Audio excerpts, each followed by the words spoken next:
क्या आप भी हर वक्त थके थके रहते हैं, चाहे कुछ करें या ना करें? तो सुनिए, आपका जिस्म चीख चीख कर मदद मांग रहा है। इस थकन के पीछे छपी बड़ी वजूहात। एक, नींद पूरी नहीं हो रही। सिर्फ सोना काफी नहीं, गहरी नींद चाहिए। दो, पानी कम पीते हैं। डिहाइड्रेशन जिस्म को सुस्त कर देती है। तीन, ज़हनी दबाव में रहते हैं। दिमाग थकेगा तो जिस्म भी थकेगा।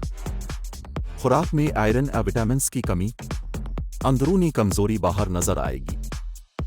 5, दिन भर बैठे रहते हैं। जिस्म जितना रुकेगा इतना ही बोझल लगेगा। थकन सिर्फ जिस्मानी नहीं, ज़हनी, जज्बाती और रूहानी भी हो सकती है। खुद को संभालिए। ये थकन एक अलार्म है। खुद को वक्त दें, खुद का ख्याल रखें, क्योंकि कामयाबी की तरफ जाने वाला पहला कदम है तवाना जिस्म और पुरसुकून ज़हन।